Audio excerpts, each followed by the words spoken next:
This is the Fire These Times, and I'm your host, Joey Ayoub.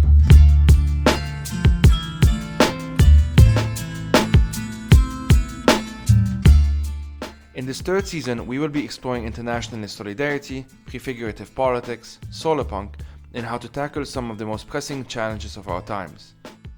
Each episode will be on one or more of these topics. But before getting into today's topic, I wanted to quickly tell you that you can support this podcast for as little as $2 or $5 a month on patreon.com/firethesetimes. That is patreon.com/firethesetimes.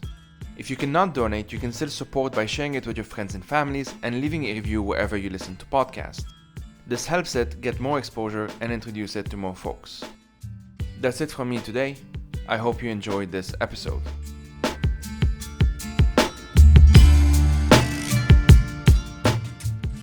Let's start with some introductions. Justin and Musa have already been on the podcast, but assuming folks haven't listened to the previous episode, let's start from scratch. Let's do it alphabetically, I guess. So Fabien, Justin, I forgot my alphabet, and then Musa. Thanks, Joey. Hi, my name is Fabien. I'm based in Paris at the moment. I am a human rights researcher, so I've been working for more than 10 years in the kind of human rights research field in many different regions. So I've worked for a long time with Amnesty International, but worked with many different other NGOs and human rights outfits as well. And in that time, I've worked on human rights issues in the US, so including kind of criminal justice issues, police killings, the kind of mass incarceration, solitary confinement, use of solitary confinement, also accountability for torture in the context of the so-called war on terror, Guantanamo, etc. The majority of the human rights work and research that I've done has been connected to migrant labor abuse in the Gulf, in the GCC, a lot of it focusing on Qatar, so that I've interviewed hundreds of workers across the Gulf about their experiences, their migration experiences, exploitation, forced labor, and I've also had the opportunity to observe kind of recruitment processes as well, which is a crucial part of this story, this dynamic. So interviewing workers in Bangladesh, for example, before they arrive or even returning from the Gulf. I'm currently working more on Islamophobia in Europe. There was a recent kind of session at PACE at the Council of Europe about Islamophobia in Europe. So I prepared a submission around the kind of rising anti-Muslim racism in Europe. So I've worked across many different issues, and I'm looking forward to discussing the World Cup and its fallout with you. I think Fab hit all the key points, and I can just go home. I don't need to be here. So I'm Justin Salhani. I'm a writer and journalist, currently based in Paris, but with you guys from Beirut today. I've been covering kind of the run-up to the World Cup and football in general for the last 3 years or more specifically football, but before that been a journalist based out of the Middle East from Beirut, and also reported in Jordan and Egypt and other countries regionally. Oh, man. Hi all. Yeah, my name is Musa Okwonga. I'm a writer and co-host of the Stadio football podcast with the great Ryan Hun. I'm based in Berlin, from the UK originally. Born in the UK, parents from Uganda, and I write and talk about football, politics, and the intersection of football and politics. All of which is very relevant to this conversation, obviously. So we wanted to have this chat really because especially Justin and Musa and I have been on this kind of group and talking kind of reflections on the World Cup. And I think I just felt that we had too much to say to keep it in like a private chat, that I just wanted to do this special episode, which wasn't really planned, to kind of reflect on this moment, because for many reasons, and we're obviously going to get into them, this World Cup felt different. I think it's fair to say. I'm not even sure if the term is worse, because the previous one was in Russia, which was quite bad, but just different. And for many, many reasons that I guess we can get into. It's not all negative, although we will mention those as well. There have been some positive things happening. And so I want to try as much as we can to kind of, how do you say this, like catch the complexity that kind of has defined this World Cup. And so the first question, kind of just to get us starting, is what are some reflections, really start from scratch, on the World Cup that you've had, both good and bad, good, bad, ugly, what have you. And we don't have to kind of do this in order. So whoever just wants to start, go for it, and we can be civilized. Football, okay, I've said this on a couple of podcasts already, but I've got to say it again. Football frightens me. That's my overall reflection. It really frightens me because of the things that we forgive in our pursuit of our passion for it. Football's like an abusive lover at the moment that does whatever it likes because it's beautiful and it's good in bed and it says the right things at dinner parties. We indulge it. And that is really frightening because I've seen people co-sign hatred, bigotry, just because they're from the same part of the world as that person. And because criticism of that part of the world they're both from makes them feel defensive. That is a really, and I said this before we started recording, the most frightening word, the most commonly invoked word in relation to Qatar is hypocrisy. Oh, you're hypocrites, which is no defense because what they're basically saying is, oh, because we all do it to some degree, it's fine. And we should never call it out because everyone's doing it to different degrees. And I know that's quite a downer to start on. And I know that we've seen some of the best football the World Cup's ever seen. But weirdly enough, someone said to me, oh my God, it was really bad that the World Cup was such an amazing final. It's really awful that such an amazing final was in such a setting. And I said, actually, no, it's perfect, right? Because if it was a bad final, we could have said, oh, the bad football was a metaphor for the terrible conditions. No, it wasn't actually. This is what it looks like. When you put all the money you can into a tournament, you're going to get an optimal result, right? And the question is this, rather like the Hunger Games, is the spectacle worth the cost? So yeah, that's my first reflection on it, I guess.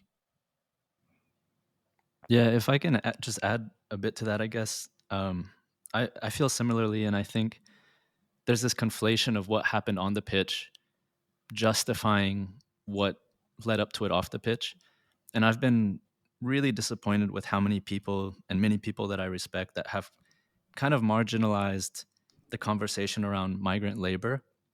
And this is why I'm really glad that Fab is here, because they've either used it as a post note or kind of a sentence to throw in beforehand to add a but and talk about something else. When for me, I think this should be the central legacy of this tournament and should be the central talking point oftentimes. I mean, of course we can talk about other things and we want to talk about the football and people will do that. And I think, we'll do that here as well. But the life lost that would still be alive, that didn't happen with previous tournaments, I think is just a way bigger talking point than a lot of people have given it time for. And it's not to say it hasn't been covered, because it has been covered and it's been well covered. But I also think it's been either treated as one of many talking points or something that people kind of use as like let me throw this in before I talk about something else. Right. I share a lot of the reflections that Musa and Justin raised.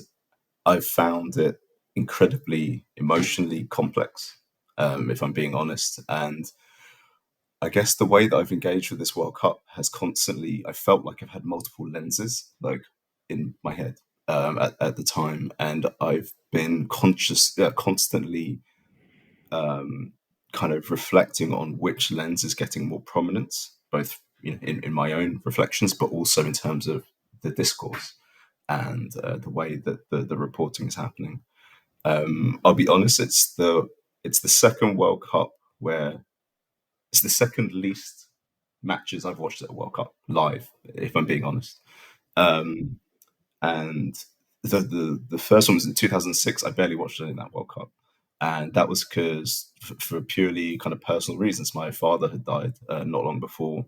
My relationship with football is very intense. It's it's a huge part of my character, my personality, and my memories, and my relationships. And I just couldn't bring myself to watch that World Cup. It was just too emotionally raw. And so I thought a lot about how much of this World Cup am I going to watch in 2022, having done a lot of work over the past number of years. And I didn't take a stance as such. I didn't say I'm going to boycott, I'm not going to watch, I'm going to make sure I watch all. I just kind of tried to see how it organically went. And the reality is I found it quite hard to engage with initially, largely because of the discourse around it that you described. And I think the way that a lot of the kind of core issues, the kind of real lived experience and like ongoing human rights abuses were being reduced to a kind of reactionary scarcity politics, which I found very disconcerting and made it difficult for me to engage with. But then the reality of the sport that I love did kick in as well. You know, I ended up, I may not have been watching all the matches live, but I was listening to Stadio to find out, get some analysis, or I was watching highlights. When my young son had just gone to sleep, you know, I couldn't completely separate from it, and I didn't want to, because there was part of me who was like, why should I? I love this sport. We all love this sport. None of us chose these circumstances. None of us wanted this this tournament to happen on the basis of systematic labour abuse. And part of me was kind of almost reacting against that in a way, like maybe a kind of petulant way. It's like, I don't want Infantino to rob me of this, like of the sport I love. So my engagement grew and grew, but the complexity certainly remained. And I think there is a lot to unpack about how the discourse was shaped. And I think one of the lenses that I was referring to that I think I couldn't help but recognize was just that so many of these arguments were actually long-standing talking points of the Qatari authorities and their partners and FIFA. Going back, there were things that I'd heard in meetings from like 2013, 2014, that then they were kind of almost like released into the wild, into the kind of commentary circus, but now they had more currency in a weird way, and that made it even more dangerous. I think coming back to what Musa was saying, like I also was quite frightened by the way that once the football starts, these very kind of reactionary, rudimentary kind of justifications become legitimate talking points and so it's quite scary to realize or to recognize and have to confront what football can legitimize. Because one thing that's been in my mind is thinking, well, what, like if football can still be as special as this World Cup showed it is in these circumstances, like where is there anything that we will actually say, no, we can't associate football with this? It's terrifying. Because it's terrifying. Yeah, it's terrifying. And, watching the final, as much as I could watch, or trying to look after my son, who was kind of causing chaos, I was just kind of observing and thinking, yeah, this is a guaranteed investment, because football over 120 minutes will always be drama and narrative, and it will always be engaging. And if you put it in, so whatever space, whatever setting, it will still deliver. And that, as Musa was saying, that's kind of scary. I started with at least I think the intention of boycotting. I told myself or at least I just don't want to deal with it. I came very much from the perspective that Justin and Musa and I had done this episode a few months ago, and I told myself on this topic, at least on the topic of anticipating the World Cup and what we expect from it and stuff, and the politics behind it, obviously. And so I told myself, okay, like I did my part. I know that I'm gonna be very frustrated at a lot of the discourse. I anticipated some of it, just for the reasons that we'll probably get into anyway, and are maybe familiar to many folks listening, if not most folks listening. But at some point, I don't remember which match it is. I think there was Japan playing at some point. I think it was it Japan-Germany or something at some point, something like that. And I started watching. I watched first the highlights, and then after that I started following the matches. And then after the round of 16, I watched, I think, all of them, if not most of them. And the reason was I felt like there was something happening. Again, some of the topics that we had already discussed in that previous episode. And I was very curious to sort of see how they develop. I just wanted to see where this goes. And I had the sense that a lot of the nuances of what's happening will be missed for, again, the many reasons that actually let's start getting into them.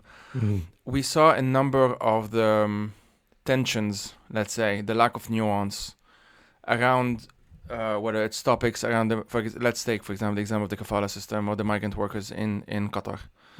You had folks who were focusing on the issue itself and then have kind of quote unquote alternative agendas. You had folks who clearly didn't really care about the issue but just wanted to have some point and to make some point about Qatar or about Muslims or about Arabs or whatnot. You had Arabs and or Muslims who took it personally and actually went kind of the other way around and were defending Qatar, which something that honestly not many folks would have done prior to the World Cup, which again shows the power of sports washing, obviously. And I'm probably forgetting some. And you had obviously folks who are also, let's say, Arabs or Qataris or from the Gulf, whatnot, and who just didn't care about migrant deaths and whatnot. Like all of those folks existed at the same time, and probably more folks as well than I'm forgetting on the spot. And the coverage, let's say, I did hear, for example, friends of mine who, let's say, are Arab activists, saying stuff like the coverage is problematic, which to a large extent I would agree. Or to some extent, I would agree, depending on what coverage we're talking about, because that's a kind of a broad statement. And because of that, they were focusing on pointing out how problematic the coverage was. At the same time, and this goes back to kind of this politics of scarcity, because they were doing that, or because they were focusing on that, they didn't have much to say about the actual problems that would sometimes are highlighted in this coverage, and this coverage would then be coupled with something problematic, but the content, let's say, would be factual. So they would say, like, this is actually what happened in Qatar, and then they would say something stupid or racist or whatever. And decoupling those two is obviously very difficult. And I'm not saying everyone has to be able to do it, but I am saying that in the midst of all of that, what gets immediately erased are especially the migrant workers who built that stadium and who still work in Qatar. And of course, LGBT communities, not just Qataris and those from the Gulf, but frankly, at this point, basically anyone who's gay or bi or trans or whatever. And we saw at the beginning, right, there was a tension where you had some folks even saying, like, don't impose this LGBT agenda on us and, dumb stuff like that. And it was I felt like that discourse actually won to some extent. Like, it actually succeeded in... Definitely. In showing, like, actually, this is something that, we can deal with over there. Sure, it's not very nice, but this is not something that the Qataris have to deal with. Where would you say that nuance went? Or how did you approach it? I'm going to jump in. Okay, and actually, at certain points, I might jump in just because it's great to have you all on the same call. Well, I'll just jump in and say the scary thing about it was everyone always says, like, why are there no openly gay male footballers? And this World Cup, it really reminded us of that, because we had, like, John Barnes, the former Liverpool footballer, sometime ambassador for the Qatari football project, going out and being like, well, look at the things we criticize and look at our own backyard. So basically, like, you're hypocrites for criticizing Qatar. And then he spun that into conversations about gay people and how people were not being arrested in Qatar for being gay when they actually were. Like, so he went on Good Morning Britain. So the Good Morning, there's so much going on there. The British media basically booking him for a prominent appearance, knowing exactly what he'd say, and then some really prominent British football influencers sharing his video, and that got tens of thousands of retweets and went super viral. And that really was the discourse done at that point, because the amount of people that co-signed it, it was frightening to see the people sharing. And this is the thing, again, I expect that from John Barnes. I expect that from a low-level influencer who I will not name, who disgusts me and whose name I will not speak on this podcast or in public. But they know who they are. But the scary thing was watching that influencer's video being shared with quotes with approval by people from, shall we say, the global south, going, this is interesting, this is interesting, this is interesting. And me going, oh my God, these are colleagues of mine or peers of mine who kind of hate me, actually. They kind of hate me. And the discourse was done at that point because those people have been reading my work for years. I've been engaging with them for years online. And they hate me. They hate what I stand for, or they hate me as a human, or what they think I do in private. And it was, when I say the discourse was done at that point, it was like watching a kind of, there's a digital torrent of hatred. I can't explain profoundly enough how it felt to watch thousands of people, several of whom I respected, co-sign hate for queer people in a way they would never have co-signed hate for black people. somehow forgetting that black people are also queer, Arab people are also queer, Muslims are also queer. So yeah, just to throw that in, because that for me, that's where it ended. Because when you just deny that humanity at that level, it's done basically. Yeah, to me, it seems almost like Musa. That's like a Marcus Rashford moment, when he missed the penalty, and everyone has been waiting to just jump in on this thing, Brilliant and point. Yeah, like, excellent. Yeah. he built up all this goodwill and love, but on the flip side of that, there's all these people kind of mumbling under their breath, like, I'm waiting for this to happen, sort of thing. Or the French players who missed the penalties, right? I forgot their names, but they also that the also abuse is horrifying. Yeah, the abuse has been it's still ongoing. The last 3-4 days, it's ongoing. Yeah, yeah. Chouameni and Kingsley Coman, I think, were the two. What I mean, just to kind of piggyback on what Musa was saying, a lot of the I guess the discourse that we were seeing in these particular cases were people speaking out about, oh, you Westerners. And I saw a lot of frustration in some of my circles where people were saying, yeah, but not everyone speaking up and criticizing is a Westerner. You're also kind of, by framing it as this sort of East-West kind of dialect, or what's the better word I'm looking for? This divergence between East and West. By framing it in this sort of way that's East versus West, you're actually suppressing the voices of local activists who embody these sort of identities, or even if not, but there are people speaking out to these things and saying, no, people within Qatari society, people within the wider GCC Khalij society, people in the Arab world are speaking out about these things. And I think that they were just being shouted over by people who wanted to make larger points or wanted to just kind of deflect any sort of criticism, or were tired of the sort of white gaze. And I understand that, because it can be exhausting, but by doing that, we were also speaking over voices and preventing any sort of progress being made. And what could have been a huge platform for people from the region, and some of them did get a bit of attention and time, thankfully. But I just found that to be really increasingly problematic, and this sort of this dynamic. Yeah, I'm glad you've raised those particular examples of those kind of peaks of discourse, which were really worrying moments. I agree. I think with the John Barnes interventions, when I saw that, I was like, oh, there he is. Like, I was kind of waiting for it in a way, because he's played this role before. Ironically, he's played the role in terms of delegitimizing anti-racist movements within football. He's critiqued a lot of young black footballers for their way of challenging anti-racism in recent years. And actually, he didn't have much currency with that kind of influencer audience that you were describing. Also, he was kind of being he was considered quite disconnected from that kind of younger audience. And weirdly, his intervention this time round saw him almost his value go up in that world. There were people like, oh no, he's a real one actually. And I found that really concerning. The reason why when John Barnes popped up on our screens and in the Times newspaper, the reason why there he is because he's, like you said, I think it's important to point out that he has been an ambassador for this tournament.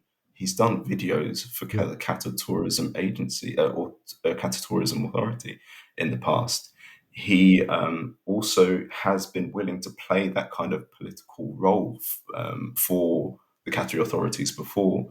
In 2017, when there was the GCC diplomatic dispute, you saw kind of favors being called in from the from the sporting partners that Qatar has built with its kind of sporting project. And John Barnes was one of the people who was kind of tweeting his support for Qatar in that context. And, you had the Barcelona team being toured around, I think it was Khalifa International Stadium, one of the stadiums that was built for the World Cup in 2017. They were wearing the kind of stencil image of the Emir's face during political favors have been pulled in the past involving footballers, and John Barnes has been one of those people. So to see him kind of rear his head at that moment was not surprising. The arguments were incredibly damaging, I think. They were actually largely redundant, I think. They were really quite basic.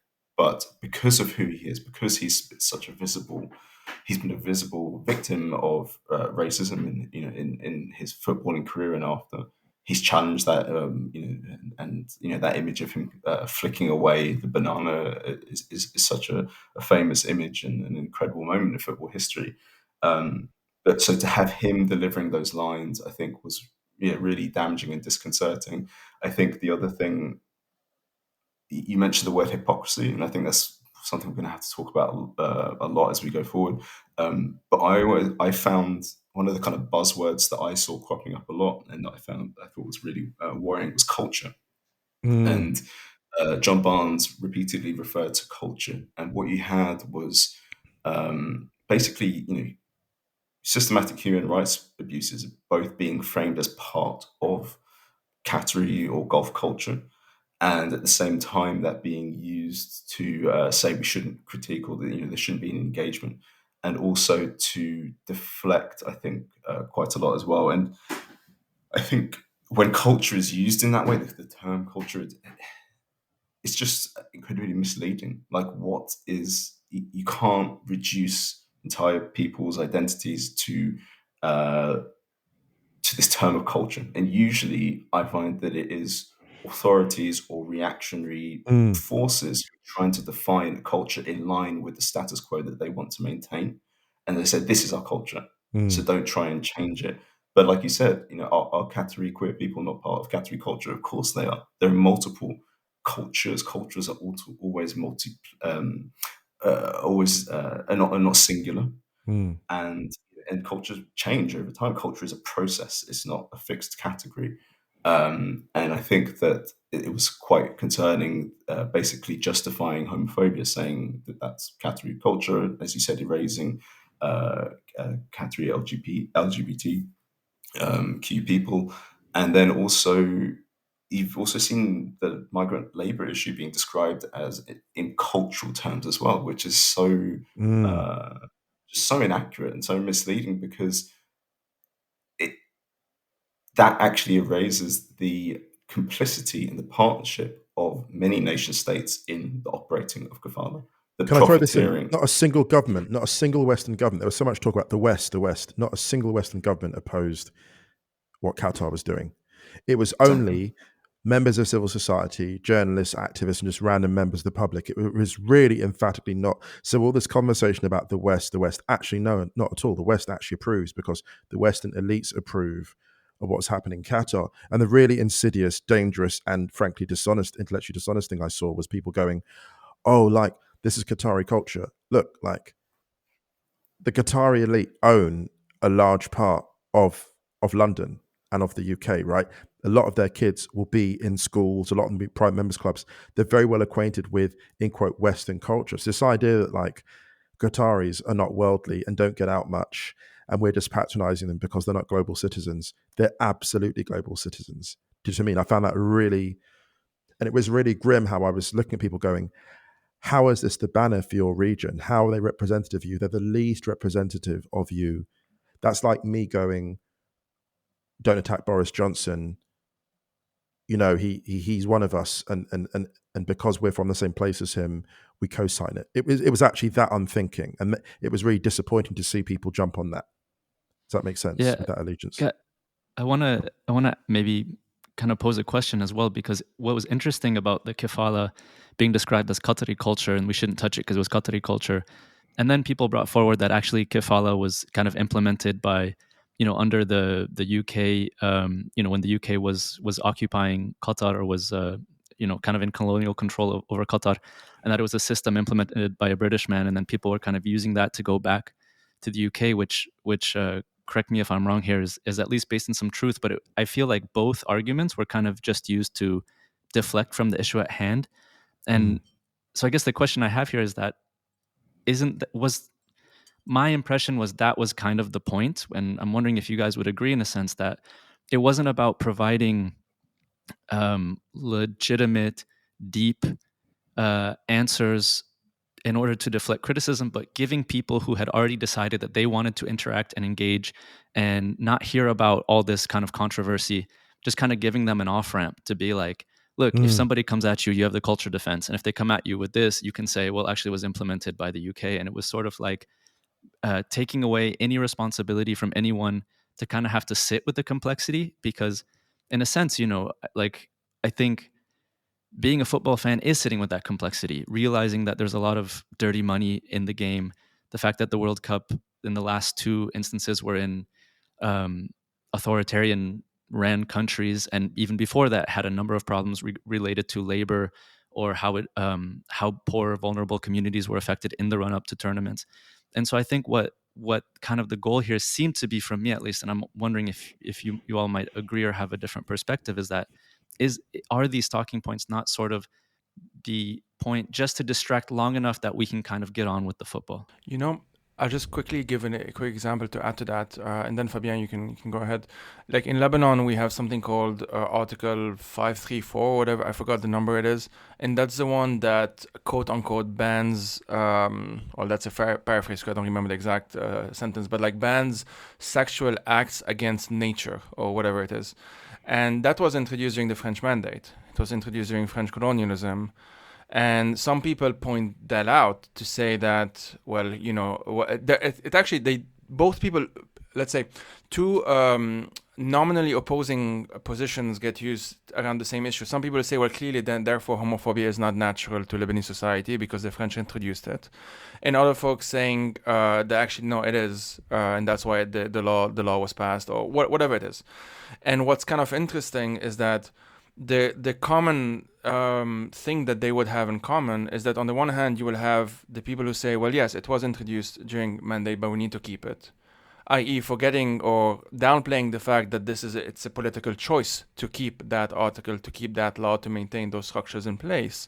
And the other irony is that this narrative of homosexuality is a Western invention or whatever, like it's not native to our societies, or whatever the terms are, is actually this identical to the ultra-conservative, like Hassan Nasrallah, the leader of Hezbollah, literally says that. Like, literally, I'm basically quoting. It's kind of ironic that this has been picked up by nominally, like, anti-colonial, but not just that, but like progressive voices who have nothing in common with these leaders, with these militiamen, with these autocrats and whatnot, but who are still willing to sort of discursively defend their positions, if you want, in some bizarre, or not bizarre, but like in some, I think, attempt to maintain some kind of purity somewhere, and especially somewhere else. Like, this doesn't affect me.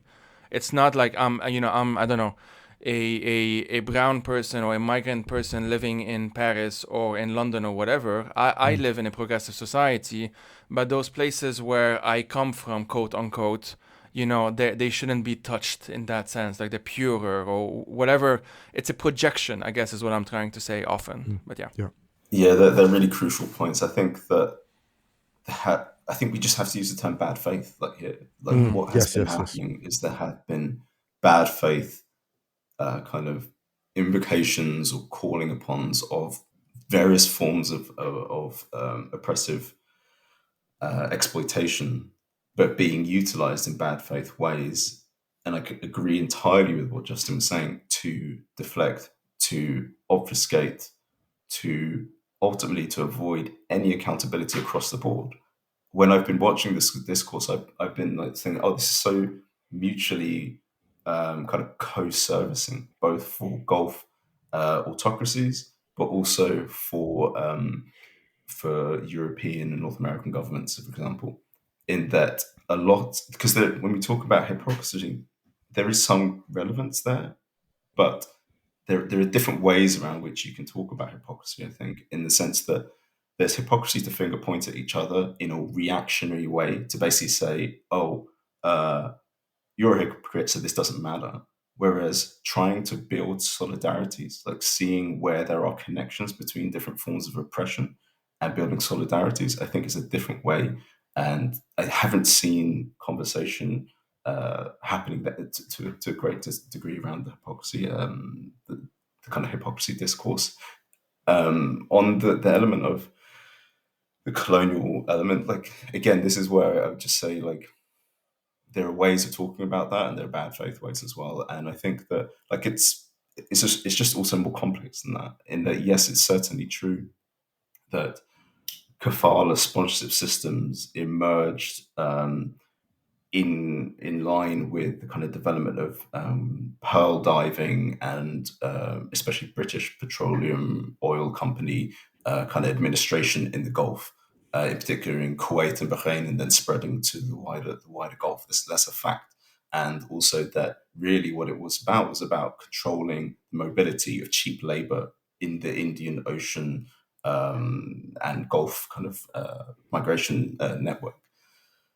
But there's also an intersection with local traditions as well and customs to do with, actually, many people argue from a point of kind of hospitality, which is another word which has come up a lot, where the idea of kafil of someone who takes responsibility for an outsider, essentially.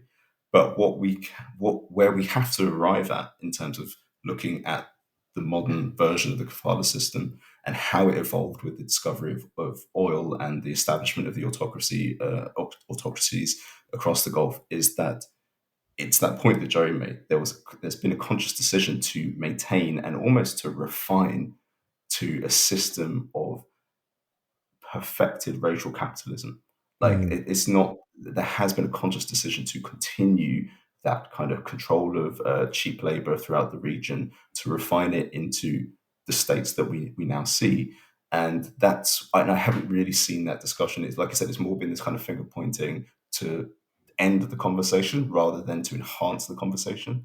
And I think that that's why I say I think it's been kind of co-servicing in a way, both um, for quote Western elites and also for Gulf autocracies and monarchies. And I think the important thing, I completely agree with what Justin was saying about this kind of East-West dichotomy dialectic has been really just distracting it and has taken a really reactionary lens, because really who we need to be talking about is about the people within the Gulf and people from within South Asian civil society, migrant workers themselves, trade union activists in East Africa, for example, who have been mobilizing at great risk to try to use this World Cup to bring about systemic change.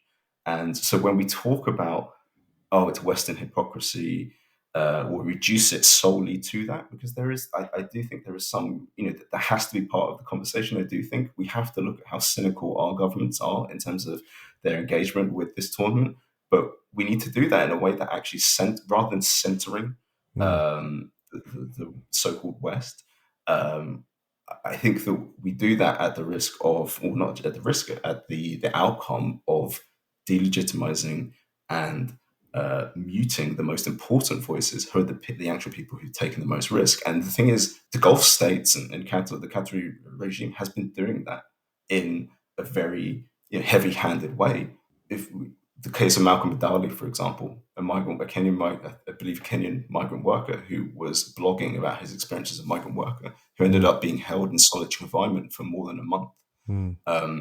Because they see how dangerous that is for someone who actually is a migrant worker in Qatar, who I think it's fair to say he had a fondness for Qatar as well. He talked quite a lot about the friends he made there and the amazing experiences he had interacting with Qataris as well. But he also talked about his actual experience of labor exploitation and what he observed around him as well. And that was considered so dangerous to the Qatari regime that they had to literally lock him up in solitary confinement for more than a month and then deport him. And so when we talk about, when we reduce this discourse to Western hypocrisy, we don't talk about the people who the Qatari authorities actually see as a threat to their narrative. And I think that that's been one of the most disappointing elements of how these narratives have been. Fabien, I've got to throw this in as well. This is interesting. I've got to throw this in too. Like, Malcolm was actually doing every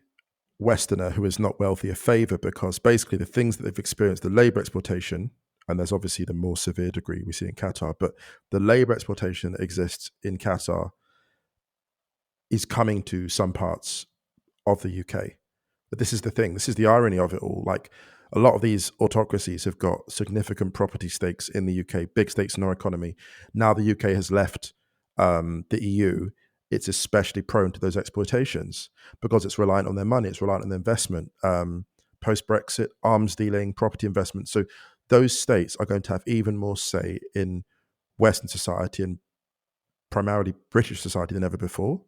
So all those things, all those labor rights and abuses they were talking about that Western viewers ignored, Does that make sense? Western view is ignored in Qatar. A lot of those things are coming to the UK. And the inequalities, like the winner class, you look at Qatar basically perfected racial capitalism. You've got the elite who basically lord it over the rest, the feudal system. Britain has a feudal system emerging very quickly because of the cost of living. And that parallel was not drawn enough in this tournament. And I really worry that the acceptance of this World Cup has foreshadowed something very, very grim for Western society, if that makes sense. Yeah, I totally echo that, and I guess the reality is it's already here as well. Yes, and yes. this is what I mean about the bad faith thing. In that I've heard members of the Supreme Committee who are responsible for delivering the World Cup. I've seen members of the Qatari Labour Ministry for years say, "Oh, but in the US you have, I think it's called the HB2 or HS2 visa," and the reality is every major economy has some form of like single tied visa where a migrant is tied to their residency is tied to the employer. But that has been used in a very bad way in that generally they are restricted to kind of agricultural, seasonal, temporary migration systems. Australia has a similar one, Canada, for example, and they are all exploitative. It's not to raise that to justify them. The point is that, as you're saying, Musa, it should be about drawing the fact that, yeah, there are actually similar forms of exploitation, but not quite to this. Like, that's the only visa, it's the only form of migration that exists for migrant workers in Qatar. And 90% of the population are migrants and are, subject to this incredibly, very excessive form of control that employers have over their workers. But I think it's crucial to point out what you're saying, that these kind of single type visas, as you said, they're increasing. Like governments across North America, across Europe, are trying to follow a similar path. Like you said, that rather than it being kind of small, kind of seasonal, exploitative arrangements, they're trying to make them more commonplace, more kind of mainstreamed in the same way they are in the Gulf. And you're right, there is a warning, and there was a solidarity that needed to be built there that I think, like you said, wasn't prominent enough. Because you're right, and also specifically in terms of domestic workers, I think in the UK there was a regressive piece of legislation in the kind of mid 2010s, which actually basically introduced a similar restriction on domestic workers being able to change employer, therefore significantly increasing the risk of exploitation. And I think the other thing that's sometimes a bit bad faith about those arguments when they've been put forward is that what's quite specific to Qatar and the GCC is the absence of any kind of remedy process. Workers in those situations really can't extract themselves if they find themselves in like kind of isolated, in complete isolation and being subjected to forced labor. There aren't functioning judicial systems. There aren't kind of readily available lawyers to really help them kind of hold their employer accountable. And I think that's why there has been a bad faith element of kind of citing different similar kind of single-tied visa labor regimes, rather than, like you said, pointing out the fact that it's this harbinger in a way for what increasingly restrictive migration regimes are trying to be mainstreamed in Europe and North America for sure. Throughout the conversation that we were just having now, especially in past 10 or so minutes, I like one thought came to my mind, which is Iran, which is like Iranian players or Iranian football in general, not the individual players necessarily. I don't know them all, but the risks that players have to go through, they have to take, and not just again players, fans. One thing that we saw a lot, or those of us who kind of looking for them, is let's say Iranians who are participating in the ongoing uprising in Iran, or Iranians who are in the diaspora and who are trying to shine a light on what's happening. They would point things out like, well, my brother was a huge fan of Messi, for example, and there's a photo, one of the Iranians, I remember, photo of him with, with the Messi's jersey and whatnot. But he was killed by the Islamic Republic like 10 years ago or something. You had Syrians actually who, because people are talking about like Arab solidarity and whatever, like Syrians who were at the stadium, in the stadiums in Doha, who were taking photos of themselves with a phone image of a loved one who was forcibly disappeared by the Assad regime. And all of this isn't to say that, oh, I'm expecting every single person who's either attending or watching to be aware of all of these things necessarily. My point is more that what these dichotomies, what these East-West, Muslim-West, or whatever, or values, culture, all of these buzzwords at the end of the day, what they tend to do is they obfuscate a lot of those actual things happening on a day-to-day basis. And the irony of it all is that if the argument is that, well, you can't talk about Qatar because look at what's happening in the US or whatever, well, the next World Cup will be in the US and Canada and Mexico. So what is the argument there? That we shouldn't criticize the US government, or the Canadian or the Mexican government? The problem is that when we start making that argument, it becomes very easy to be manipulated. Whereas if we use the other position, which I think we would all agree on here, that we should just be critical and we should refuse sports washing, challenge sports washing wherever we see it. I mean, that won't be perfect either, and we may make mistakes and whatever. But at the very least, we start from like a basic principle that can be applied to any situation, because supposedly we all agree that there are these basic human values that have nothing to do, at the very least, should not be whitewashed through buzzwords like culture or religion or whatever. Because by doing so, as I think we've all just said already, we erase those people who inhabit these complexities that we're trying so desperately, and the people who engage in that discourse are trying to erase, essentially. Yeah, I think I couldn't agree more. We need to have these conversations more, definitely around 2026 in Mexico and Mexico. And I think that one thing that I think has been missing from the more kind of recent discourse over the past month of the tournament is there has been a recognition of exactly what you were just describing, Joey, that we can't continue to have sports. Obviously, sports wasn't invented in 2010. We know about the Munich Olympics, etc., etc.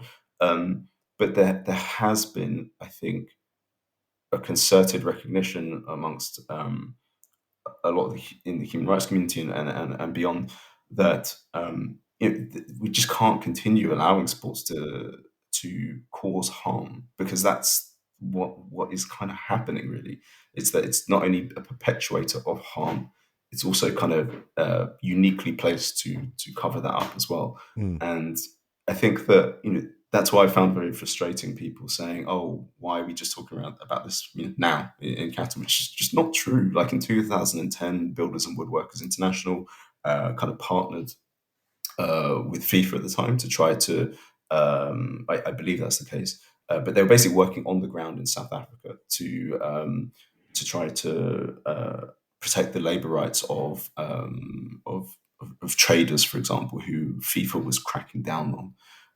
Around the World Cup and the Olympics in Brazil, there was a mass mobilization in Brazil, which people seem to have just forgotten about. People mobilized against the World Cup. Brazil, the country which loves football more than any potentially, there were people who mobilized because they realized what was happening in terms of how sport was being used and the waste of money. And there were campaigns specifically around racist homicides being committed by the police in favelas. In 2018, there was not enough for sure, but there were campaigns trying to highlight the work of human rights defenders in Russia and the way that specific World Cup laws were being passed in the lead up to 2018 to restrict freedom of expression and freedom of assembly. A lot of these work, and also let me just jump in as well. A lot of the work in 2018 wasn't being done because it was so dangerous. Because it was so dangerous. This is a place where where LGBT activists would think twice about holding pride rallies because of the danger it would bring to LGBT activists. This is what we were dealing with. So for people to come on social media and go, "You didn't talk about X, Y, Z," I'm like, actually, here's the thing. And every now and again, I would flex a bit. I'd be like, do you know what? There was huge personal risk in doing this kind of activism. And a lot of the people you're tweeting at casually from your armchairs faced a lot of jeopardy. A lot of jeopardy. There are people on social media, people that we know, who've been physically threatened for doing the kind of work that people casually on Twitter said that people weren't doing for decades. It was all being done. And the main difference too, if I can add, and Justin, then we can hear from him because you haven't spoken in a while, but like the Qataris themselves, like the authorities themselves, said that this will be a safe space. They said, like they were interviewed. That was a sports minister or something. He was quite literally asked, like, well, if two gay men are holding hands, well, would they be in danger or whatever? And he said, no, there's no problem. They are the ones, the Qatari authorities. Something that I think a lot of people either don't know or honestly don't want to know. Like they just don't want to think about it in that sense. They signed on to a number of basic principles. Like the biggest irony that I've seen, to be honest with you, is after the pride flag was basically banned and after all of those symbols were banned, there was one of the badges or whatever it is, there was no discrimination or anti-discrimination that FIFA was still upholding. And so for me, that's kind of the one of the multiple injuries that kind of was done this time around, is that two things. One, if the argument is that we should have been more critical of Russia, let's say we take that argument in good faith, then surely that what should follow is that, okay, well, our bad, we didn't do as well back then, let's do better this time. Let's put it that way. But the second thing is that what this, for example, anti-discrimination and those discrimination is doing, because it's let's put it this way, it's being drained of actual meaning, to the sense that it's just becoming a buzzword that for it to actually function, it has to be meaningless. For footballers to start saying no discrimination, they first have to sign on to kind of a principle, if you want, that okay, we can say it, but we have to not mean it, because when we start meaning it, that it becomes dangerous, that threatens the status quo, and we can't have it anymore. And that's what worries me. It worries me that players are themselves signing on to this. Like there are the players that, as we all know, are themselves signing on to these contracts. They are being PR ambassadors. And it's worrying me as well, because I think we would all agree that in many ways Russia, but especially Qatar, have kind of created a blueprint now, one that from their perspective works.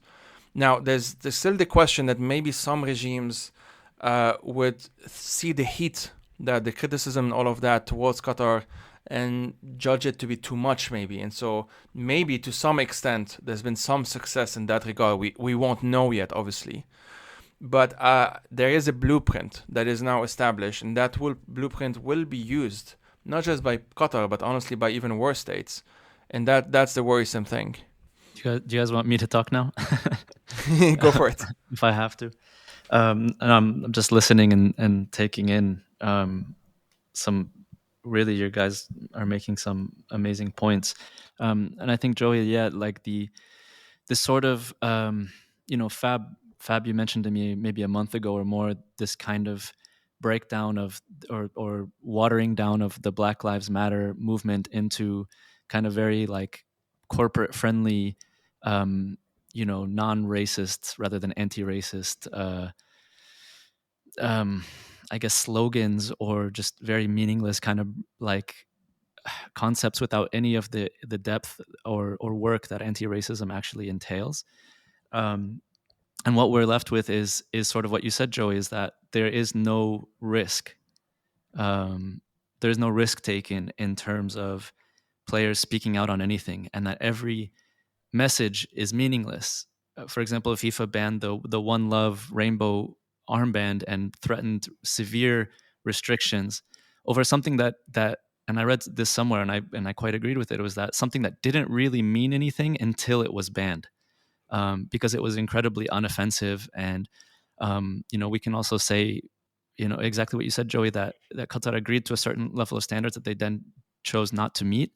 And we saw that with, Grant Wall, rest in peace, when he showed up to a stadium wearing a rainbow flag on his shirt and then was detained until he was eventually let go. And then I guess word was spread around via FIFA. And again, I think...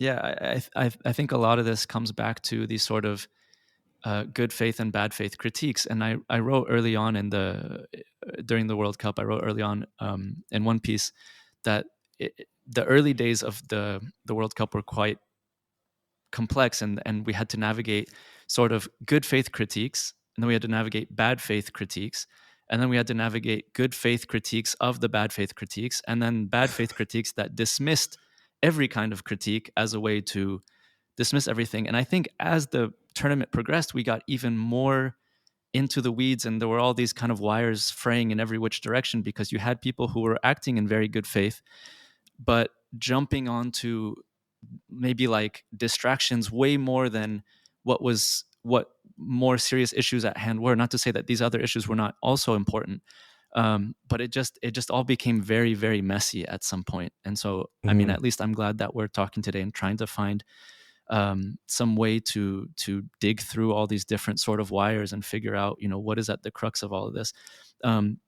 Speaking of the blueprint going forward, yeah, I mean, you mentioned that, Joey, and in 2030, we've heard about a potential unified bid that may include Saudi Arabia, which, I've heard many people who have vehemently defended Qatar come out and say, oh, Saudi can't get it, as though that's the line that nobody wants to cross. But Saudi has the playbook now. And as I mentioned to you guys in our group chat the other day, I think the difference between Saudi and Qatar, at least in terms of how the blueprint is being formulated, is Qatar already has kind of a media ecosystem that I don't think Saudi Arabia necessarily has, or is at least not as sophisticated as what we see in Doha is at this moment. But then you also think about something like, I think Infantino had mentioned something of a potential UAE Israel World Cup in the future, and my brain is already melting at the discourse that will emerge from that, where people will want to criticize but defend, but and where will we all land here?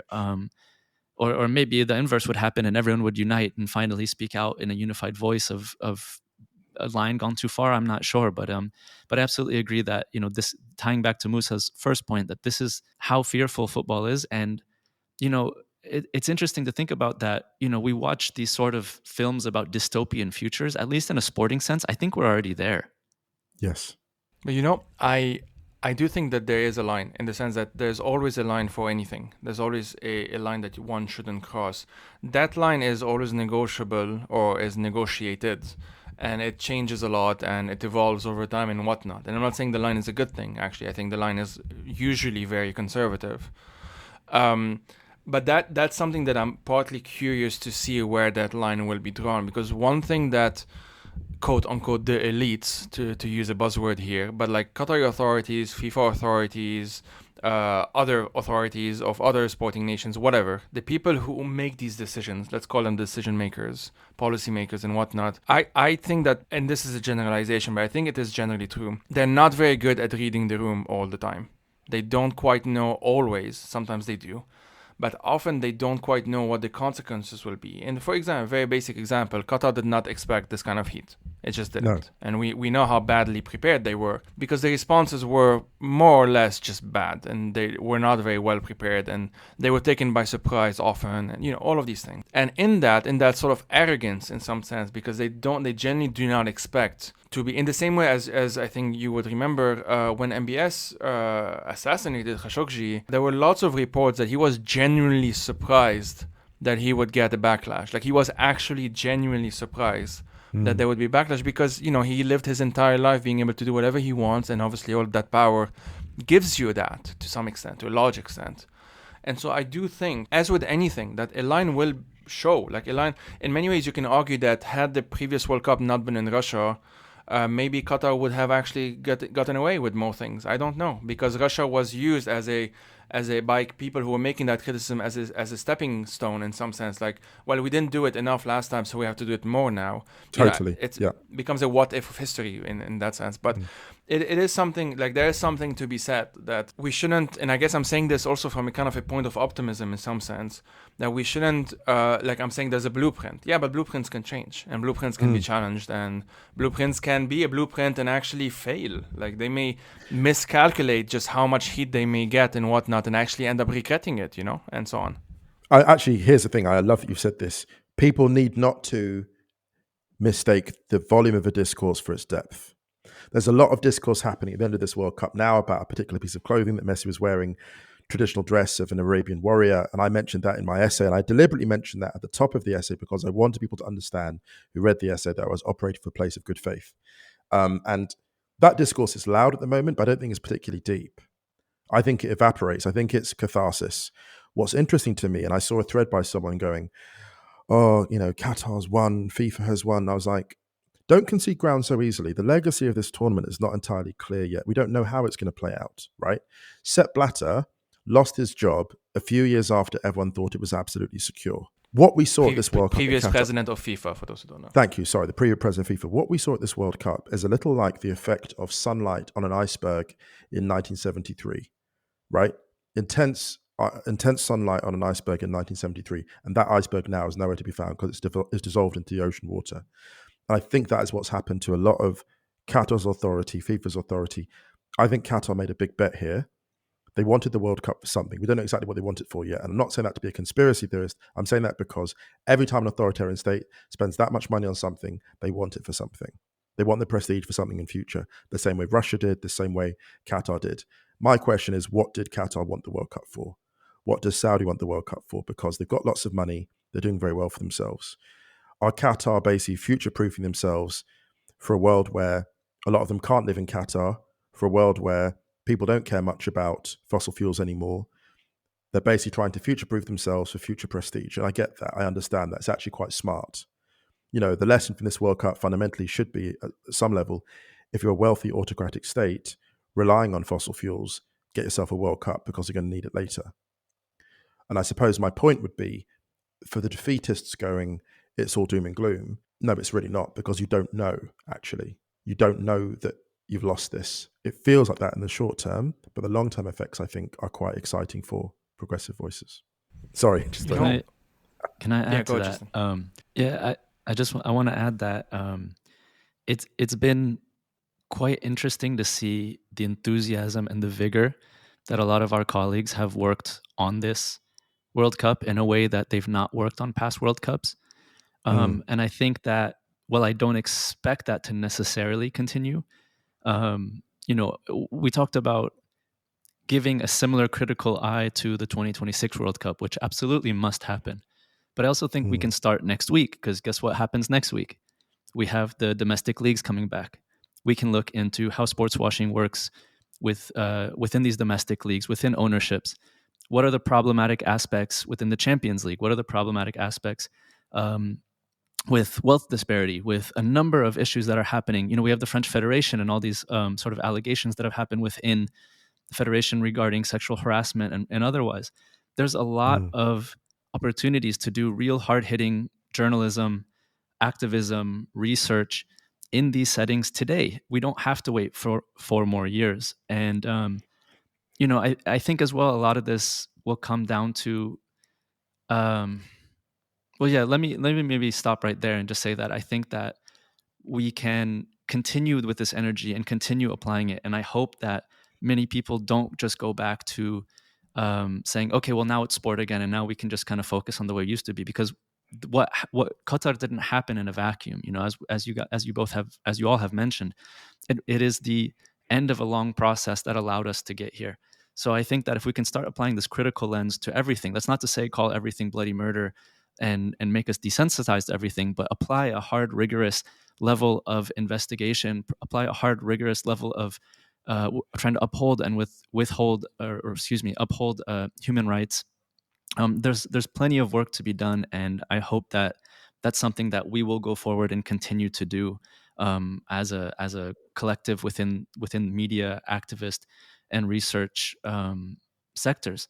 Can I just respond to that? Because I completely agree, and I think that's what I've taken away from this whole observing the World Cup and how it's played out. And I guess I wish I had a better phrase, but we just have to go hard, I think, is the reality of it. Because, like, connected to what you were saying, Joey, about like the adoption of phrases of no discrimination still being bandied like around the World Cup, while there's very clear the World Cup's been built on racialized discrimination, and also there is ongoing discrimination in the hosting of the tournament against LGBTQ people. My reflection on that is like, you're right, blueprints can change, and I think going forward we have to change the blueprint for how we engage with sport. Because, like you mentioned, MBS, and one of the images that I took away from 2018 was the one that was like seared in my brain was Putin sitting next to Infantino and MBS, as he just recently murdered a journalist. This time round, I remember being quite just kind of taking a moment to pause of seeing Noël Le Caillé, who is the president of the French Football Association, next to Macron and Tamim Al-Thani, the Emir of Qatar, and just thinking, like, our blueprint has to be different next time, because we've been putting pressure on bad faith actors who do not actually in any way want to see human rights being mainstreamed more in sport. They're antagonists. No, like you were talking about, we mentioned earlier the horrific racist abuse that French players are experiencing, as we speak. And I saw the Équipe de France, like their social media kind of tweeted in support of the players eventually, and said they're going to kind of try to bring complaints against the authors of kind of racist messages on social media. And part of me was thinking, but the head of that institution, the FFF, he last year was on record saying that racism isn't really a big issue in football anymore, when people were talking about racism in stands. He also, had recently said that it's too strong to say there's homophobia in football. These are our sport has been captured and reflects a lot of the kind of reactionary winds that are driving a lot of societal change at the moment, whether in many different societies.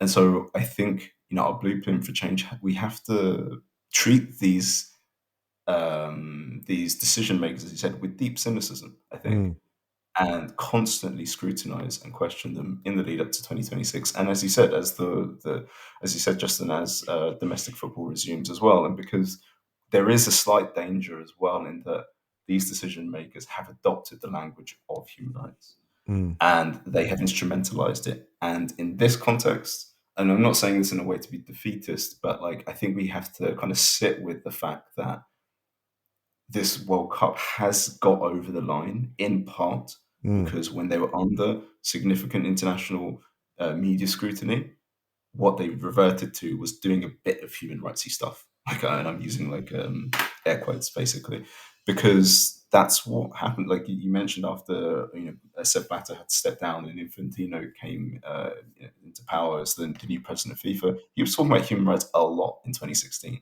He when he was elected, he published this kind of almost manifesto thing called Vision 2.0 FIFA, within which there was a paragraph where they said FIFA will pursue its human rights responsibilities with the same rigor and intensity as its commercial ventures, which is a quite extraordinary thing. They were saying, we're not going to put profit over human rights. That paragraph was never seen in printed FIFA material, but it was out there and it was reported on.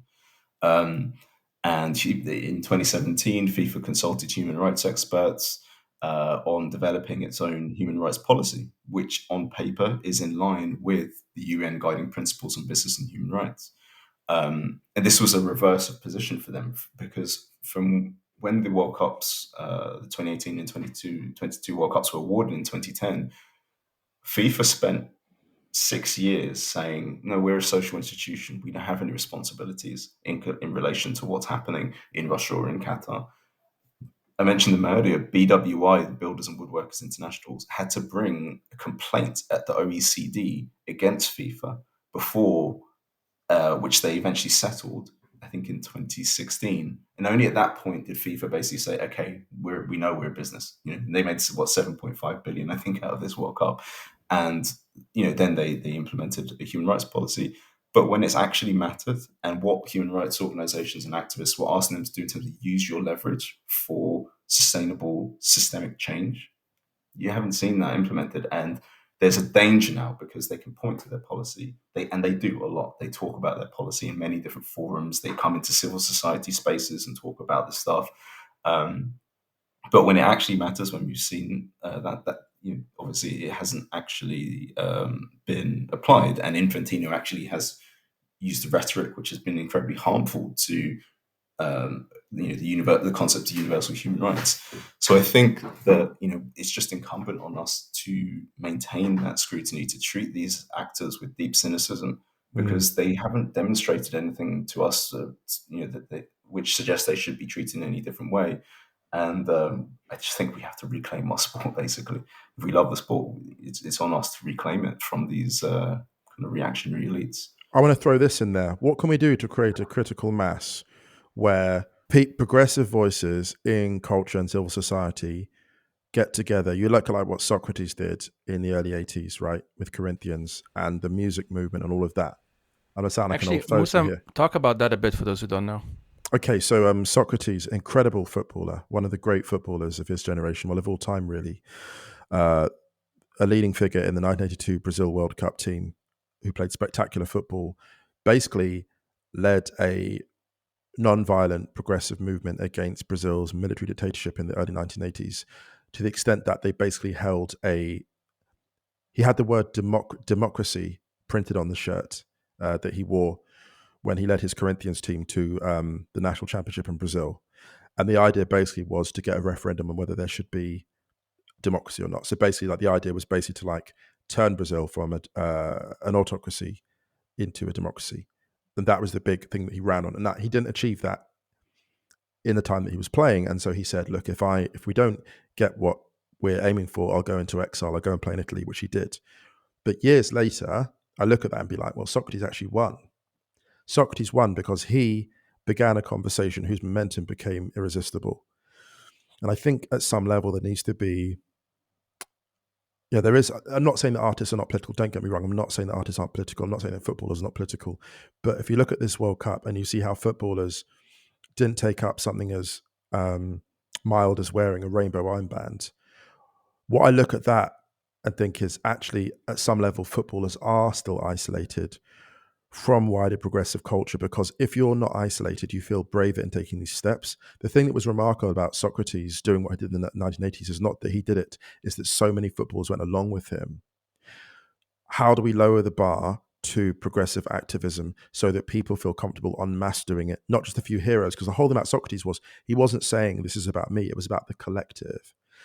And I think with the inequalities we're seeing now, not just in football, but in society, the cost of living crisis on everyone's lips, how is that feeling? What's the alchemy that takes that feeling, that sentiment about the injustice into something really exciting? Because this is the thing. Look, I love the work that a lot of anti-fascists are doing. And even those anti-fascists would say what steers us forward is not to be against something. It's a vision for the future. Ryan and I joke on Stadio the whole time about a woke World Cup. Like, we're going to host a woke World Cup. And then we joke about what would a woke World Cup look like? And I'm like, well, renewable energy powering all stadiums, high-speed rail wherever possible, subsidized tickets or free tickets for people from particular backgrounds, like all of this stuff. Like, what does the future look like? What is the football that we're truly excited about look like? What does woke football look like? And we develop a vision of that over time, and we very aggressively go hard after it. Sorry, that's the lesson. Sorry. Can I just quickly say something? Fabien, I think at the very beginning you mentioned that football, like, almost not maybe entirely, but almost regardless of what's happening off the pitch, the games themselves can be very fun and engaging and even beautiful to watch. And I think that the final of the World Cup is a good example of that, this one.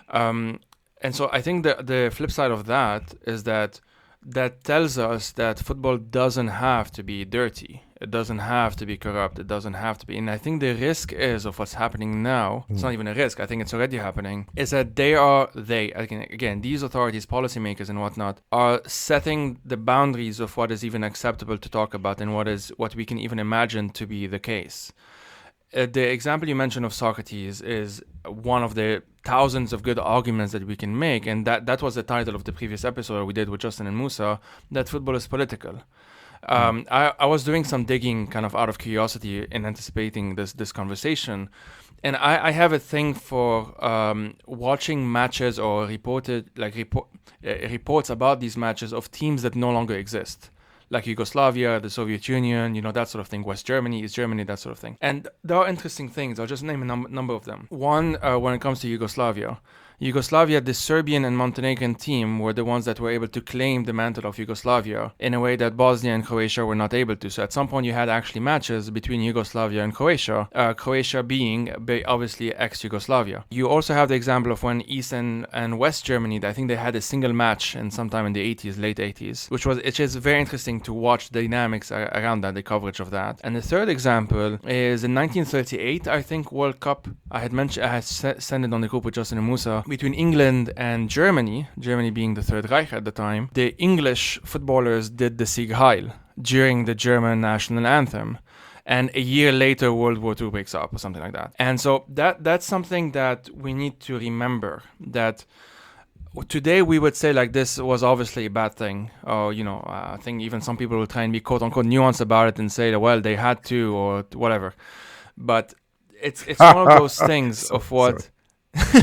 No, sorry. It's okay. I mean, it is one of those things where it's just one of those things where we are able to apply more nuance to something that is seen as a historical fact. Like Nazis bad, historical fact. Or these days, again, some people are trying to be quote unquote more nuanced about things, but it is something to look out for, right?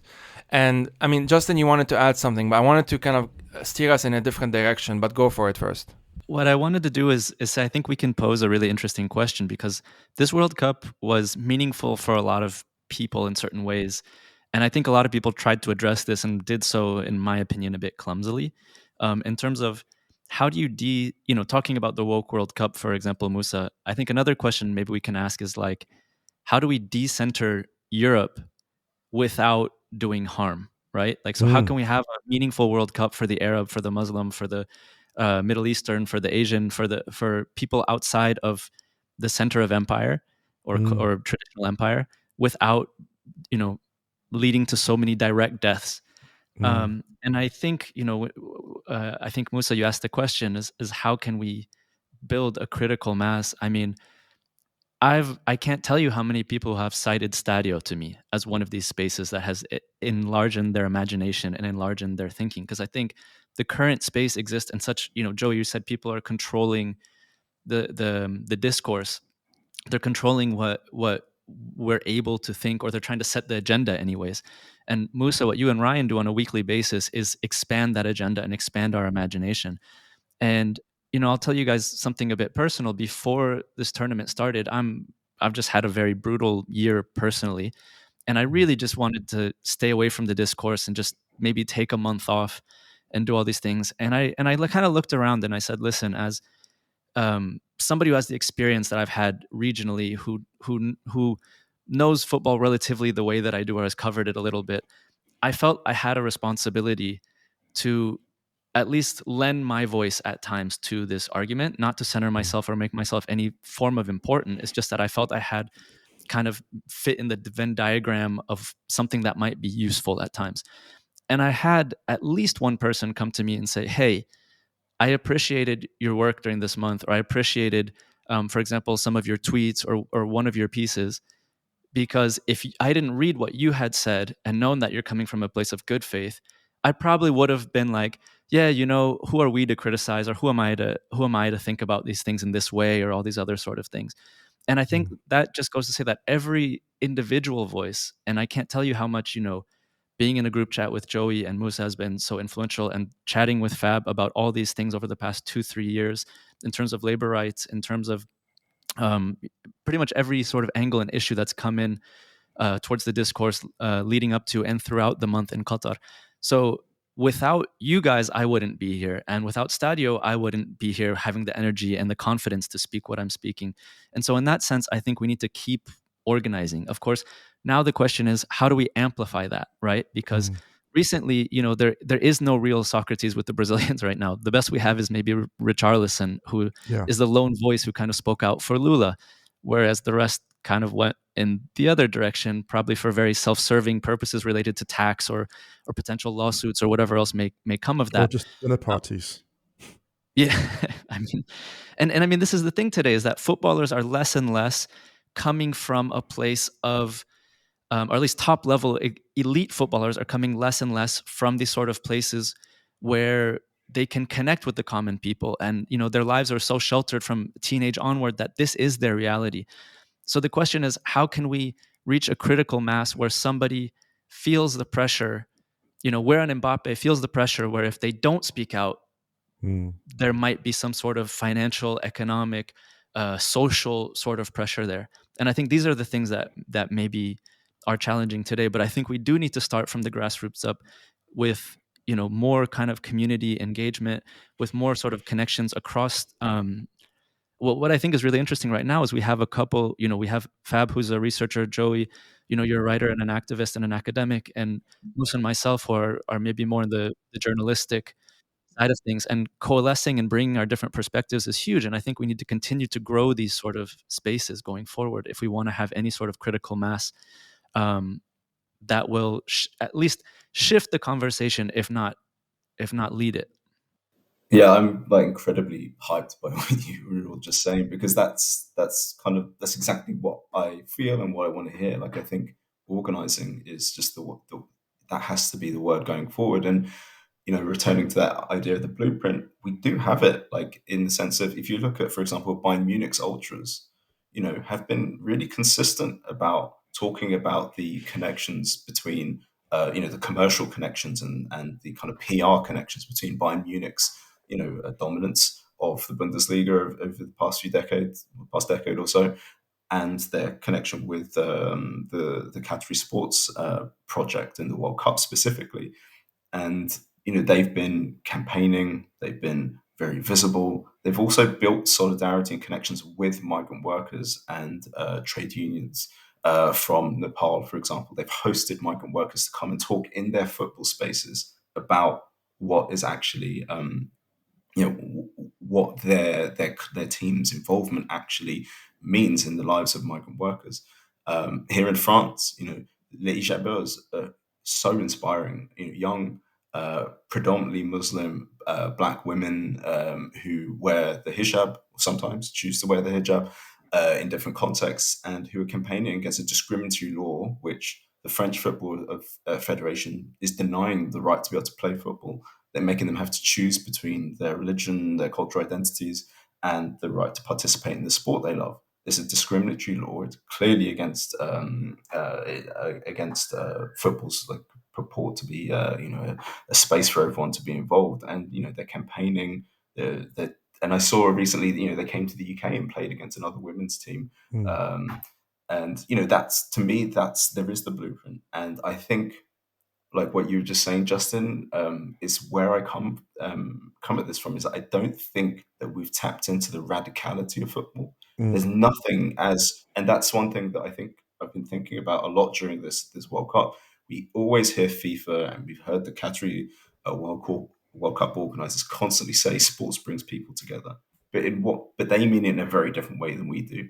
They mean it to get their project, across the line, sort of thing. And they know that, when the whistle blows, everyone's focused on the football, and that is in and of itself unifying. But there is nothing universally which brings people's focus and energy and connection together. And there's, I think, huge untapped solidarity there. And I think, actually that invigorates me, that gets me hyped, like I said, because, and we've seen it as well in other areas. When it came to talking about domestic football, when it came to the Super League, it was so clearly such an illegitimate way of approaching this issue. People, fans just said, like, "Fuck this!" Basically, fans were out on the streets, and it's like, how do we tap into that kind of? There was direct action happening, and our responsibility as journalists, activists, researchers, academics is to better connect with that and kind of, like you said, amplify and help foster that, because I think relying on autocrats and technocrats in FIFA and the FAs isn't going to get us anywhere. Because, like we said, with the English FA, he had Greg Hans, who's like, he was the head of the FA during a lot of this period, and we're asking him to go and talk to the Qatari authorities about human rights when he's got a long history of using racist language in the UK football context. So, and just one final thing as well is, like, a lot of these, the reason why I mean about tapping into the radicality of football is there is an element where football is incredibly meritocratic, and that's why we see black footballers excelling across where in other elements of society they face like systemic prejudice and discrimination. But when it comes to just on the football pitch, where you can, if your talent plays out, and there's such investment in winning that people's talent kind of forces their way through all the barriers that they still experience.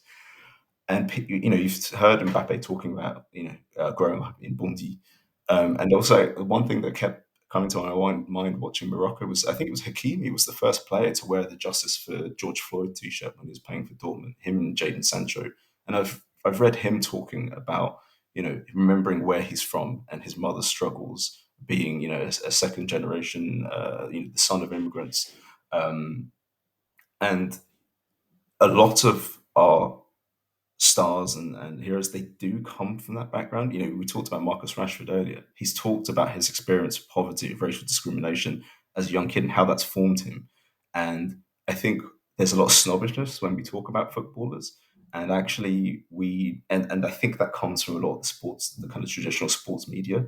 And I think that to tap into that radicality, we need to build a connection with the communities where a lot of the best footballers in the world come from.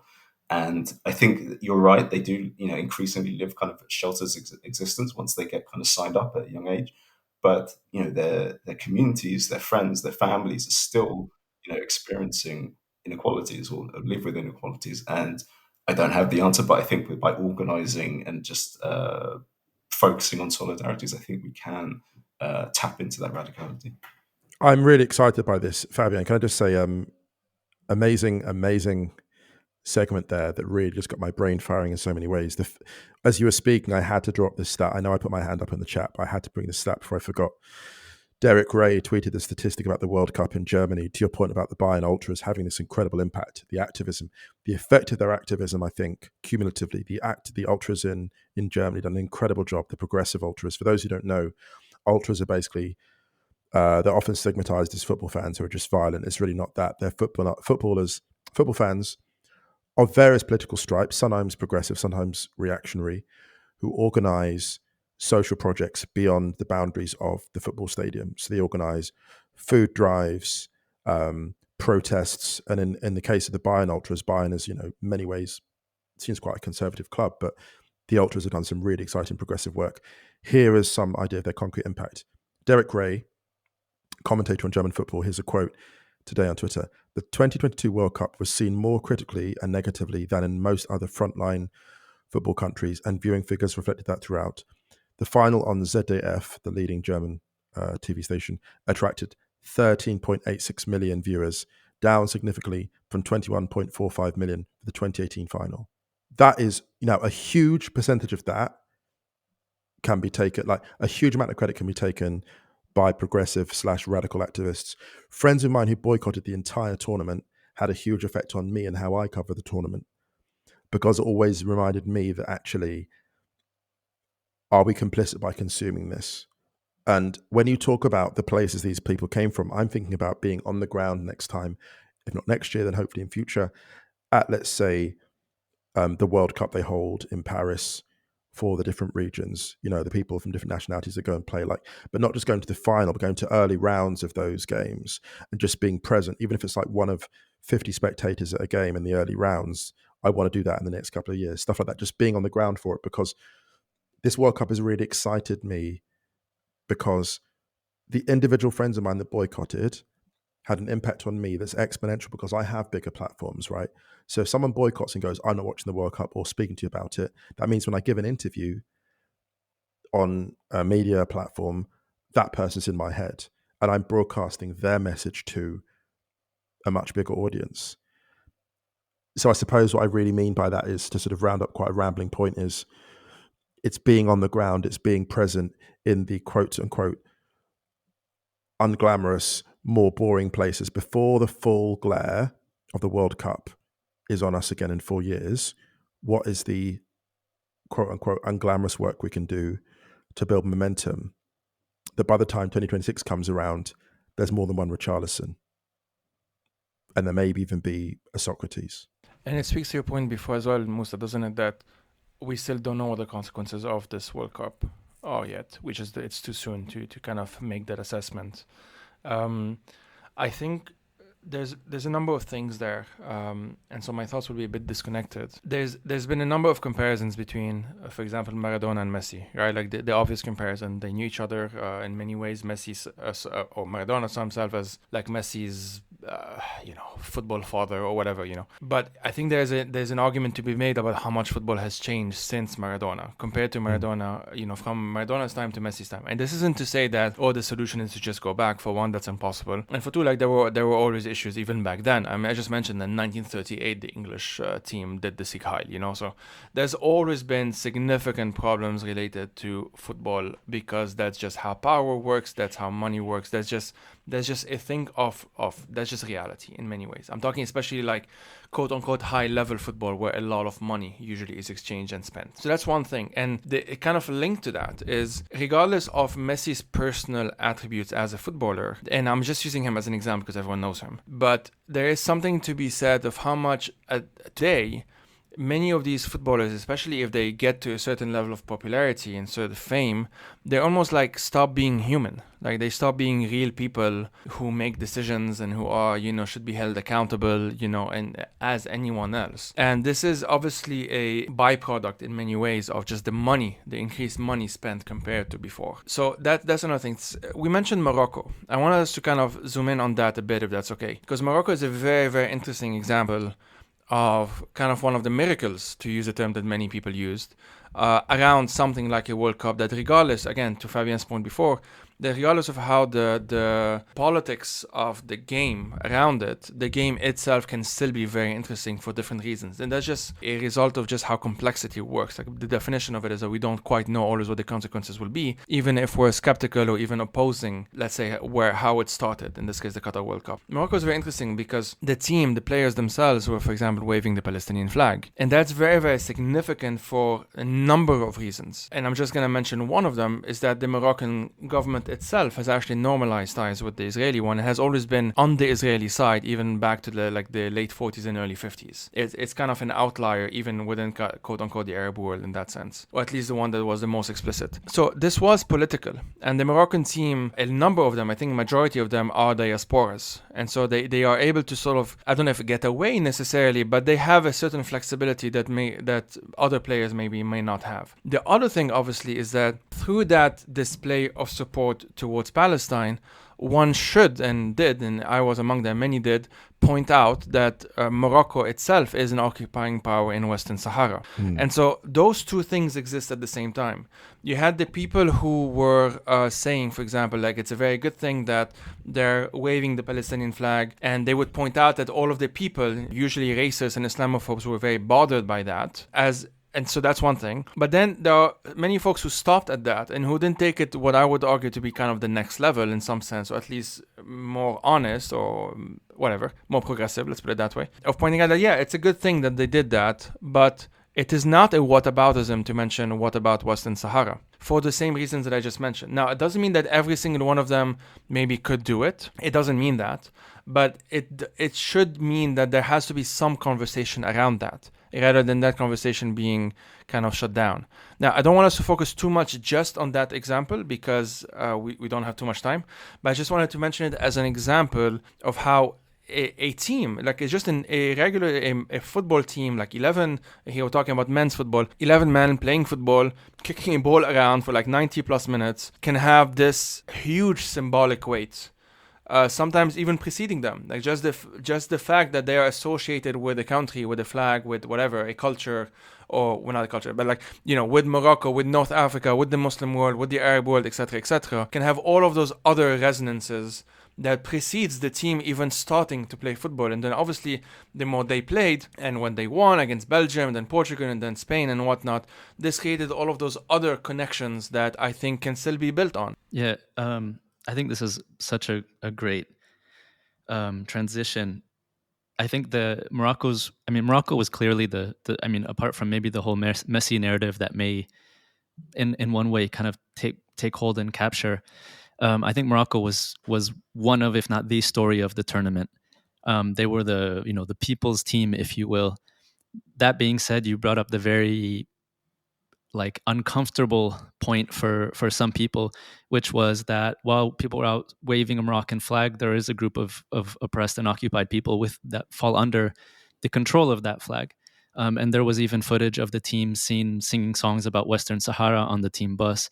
I think, you know, we can look at the Palestine issue, and there's overlap with that into Morocco, particularly because a lot of different teams were waving the Palestine flag, and it appeared a lot. We even saw, you know, members of the Qatari royal family wearing Palestine armbands that were supposed to be, again, this East-West divide that sort of was like, you support gay rights, we support Palestine, as if those two things cannot both be supported or can be, you know, intersectional and unanimous. Or rather supportive of each other, I guess I should say. I think, you know, looking at it from, I guess, a certain perspective, the Morocco story was great. You know, it got a lot of the I guess we can call it like the global South on board. There was definitely like kind of a pan-Arabist or a pan-Arab support of Morocco as well, and maybe not in the traditional political sense, but in a way that, you know, like personally, I've never been to Morocco, but I remember kind of even like kind of jumping on the bandwagon, if you will, and share and trying to share in that joy with other Arabs that I know or with my Moroccan friends. And there were really beautiful moments. And I remember I was out at like a party that was traditionally playing like Lebanese and Egyptian dance music. And there was a group at the front who I guess I had just kind of assumed were probably Lebanese, as a lot of the people attending were. And when the DJ played Disco Maghreb, which was like the hit of the summer by DJ Snake, they just kind of took the atmosphere to another level and pulled out flags and football jerseys from like their local team, not even the national team kit. And we started to chat and we exchanged kind of like some niceties in French, obviously, because the Arabic dialects were not working out, as they're very different, and we're obviously on opposite sides of I guess what you could call the MENA region. And I remember one guy kind of saying to me, like, you know, the way he expressed it was there wasn't like a huge local music culture where in his small town where he was growing up. And so they would watch Lebanese Star Academy on TV. And this was why they knew all the hits and all the songs. And so there was that nice moment of connection. And I think through this, you know, this was a very rudimentary and basic exchange where we just kind of talked about, you know, the shared kind of culture and niceties and exchanged I gave him congratulations over their performance in the World Cup, but there were also a lot of deeper conversations that I had with other, you know, Arabs or people based in or from the wider Arab region and diaspora, where we talked about Arab identity and pan-Arab identity and what that could be versus what it was during, you know, maybe under Nasser or in other periods. And it was really inspiring and it was really great to see. Of course, throughout all that, we have to also grapple with, you know, the actual symbolism of how the Palestinian flag was used throughout the World Cup, which in a lot of ways was a very positive and present thing and beautiful thing. But I think also in some ways we have to ask, well, while all actions are somewhat performative, and performative doesn't mean that it's not a positive thing, I think there's also a question of, you know, at what times was it maybe used as a deflection for certain things, as well as I just want to add one last point, and I'm sorry if I'm rambling a bit, but I think there, you know, there is a solid history of solidarity between Palestinian and Western Saharan or Sahrawi activists and opposition leaders, and I think that would be a really interesting doorway to step through as we go forward, as we seek liberation for all people living under occupation. Yeah, I think there's a really profound reflection, and just that word that keeps coming up in our discussions is just the pathway that Justin was saying to walk through is solidarity. Like two of the images that I will take forward from, as well as the the Palestine solidarities, when Morocco beat, I think it was when they beat Spain. I don't know if you all saw this video that went kind of viral on kind of French Twitter of what I presume is an older white French guy in the north of France. I'm not sure if it was Lille, maybe. And from my interpretation of what I was viewing was Moroccan fans driving around celebrating, and he's there, and I found it incredibly moving. And he's got the Moroccan flag, and he's kissing it, and he says "C'est pour les mineurs, c'est pour les mineurs," and he's talking about Moroccan migrant workers who were brought to France, to the north of France, sent down into coal mines, incredibly dangerous situations, exploited. And he says, c'est pour eux, les gars. And to me, I was like, that's the solidarity, that's the connection. There's a difference when, when state officials are brandishing flags, etc. They're, like I said, I think we need to maintain a level of cynicism about how decision makers, policymakers, and people profiting from these events instrumentalize symbolism. But when it's people in the street, expressing their joy, identifying connections between struggles, I think we have to really lean into that. We have to celebrate that. And the other last kind of image that I take away as well is just from the final took place on the 18th of December, right? Which was Qatari National Day, but it was also International Migrants Day as well. And there was a big sans-papiers, undocumented people's march in Paris about exploitation of undocumented people. That's a movement I'm very connected. I have direct family members who were sans-papiers in France, in generations previous to me. And what I found incredibly amazing is that people were mobilizing for their rights here in Paris, talking about being exploited by big companies, state-run companies who know that they don't have status and still, taking their labor and exploiting the precarity of their situation. Are very similar, different, but there are connections with the treatment of migrant workers in Qatar. And they had a minute's silence. They had banners about migrant workers in Qatar to those who died building the stadiums and all the other infrastructure. And again, to me, that just pointed the way forward for us in terms of talking about 2026.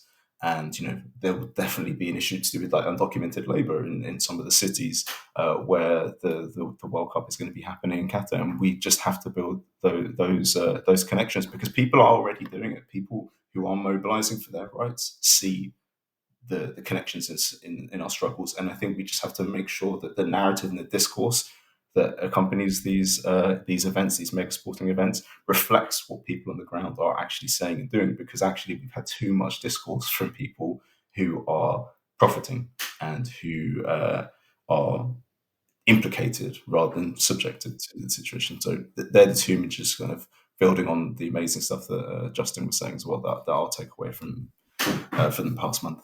Musa, did you want to say something? No, I'm excited. I'm excited because everything I've heard in the last 10, 15 minutes has given me a bit of a roadmap in terms of me thinking I'm going to organize my time to get to different places, towns, areas where people have done this work, where the resistance really worked. Like those viewing figures dropping to the World Cup final, that's huge. That's huge. And just to mention or reference something I mentioned a few weeks ago, I said the World Cup had already failed because FIFA basically is able to cast this spell over so many of us where whatever happens, we'll all watch the final. But we didn't all watch the final. And even those who watched the final didn't engage with the final as uncritically as we had done with previous World Cups. That is a huge, huge benefit. I think Germany learned a lot from its endorsement of Russia and what Russia's now doing to Ukraine. I think it's interesting to see how that political activism plays out. But the reason I didn't say anything is because I was just stopping and thinking, wow, this gives me a roadmap of what I need to do. In an exciting way, not in a kind of, oh my God, that one, Qatar won. They didn't actually. I don't think they did. The more I talk to you, the more I hear from you, I'm thinking there's so much we can do that's exciting. So sorry to ramble, but just that's why I was quiet, because I was just sitting, wow, I can see how this works. Yeah, I mean, I think I also messaged you guys probably each individually or as a collective at different times throughout the tournament saying, I really feel defeated in this moment because the discourse is just going in such the other direction.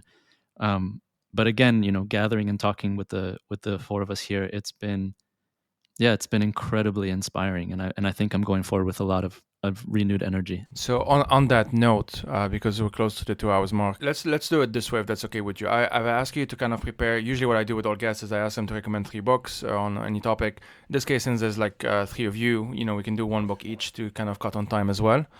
But let's start with the book recommendations and just individually, and then we can finish with kind of final reflections and that sort of thing. I can go.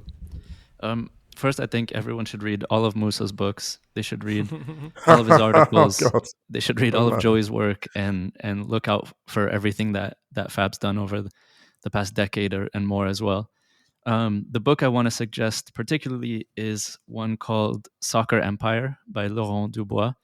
And it kind of outlines, it's a bit of an academic book, but incredibly well written and easy to read and easy to get through. But outlines kind of the history of the French national team from, if I'm not mistaken, 1998 to about 2010. So it's some of the information in there is a bit dated now, but it's still just such an enlightening book that goes into great detail, particularly focusing on Liliane Thuram, who is essentially now gone from being a historic footballer to a public intellectual with anti-racism institutes, and somebody who's widely kind of criticized within France, though widely respected also within France and outside, for his work that some see as divisive, though I find incredibly powerful. And his son was actually on the French team this time around. Marcus, As right? Is that his name? Marcus Thuram, yeah, that's right.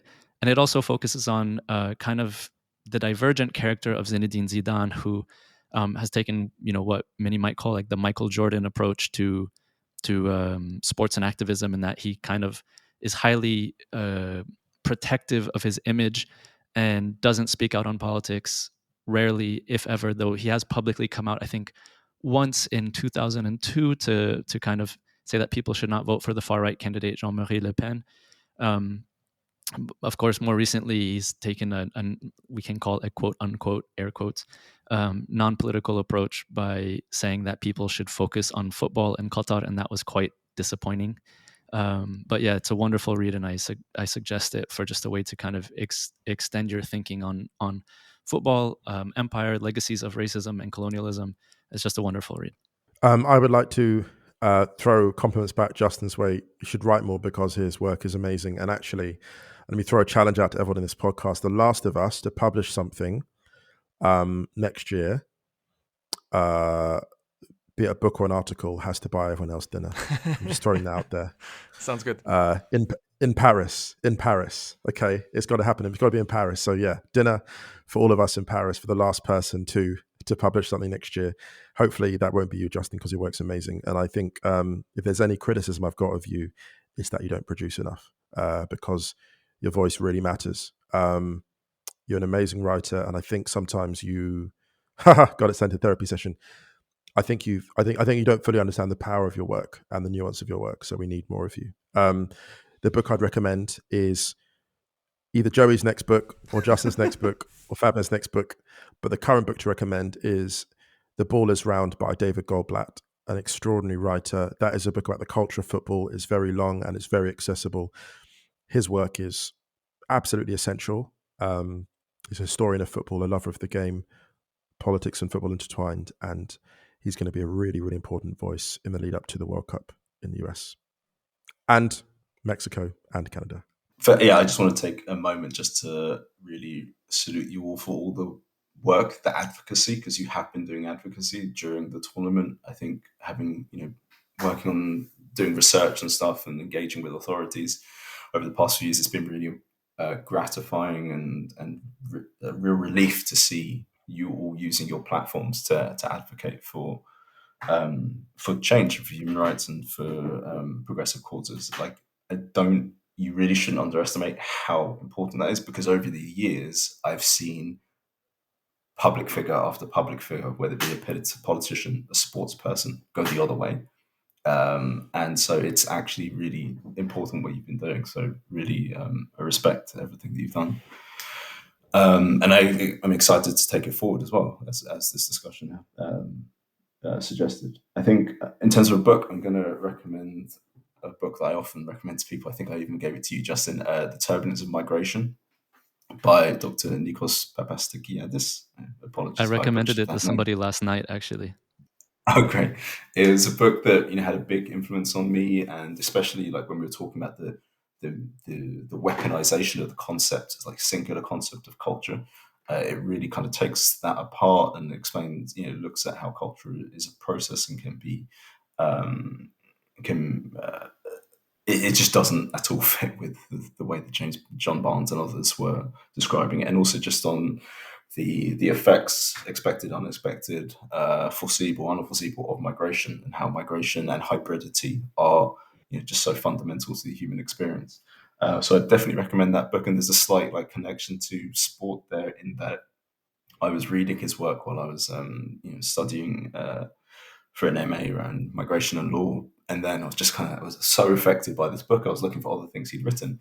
And then I just saw an article written by him in a journal I'd never heard of before, which had the name Cantona, which obviously just made my heart beat because, I'm a United fan. Cantona was my hero growing up.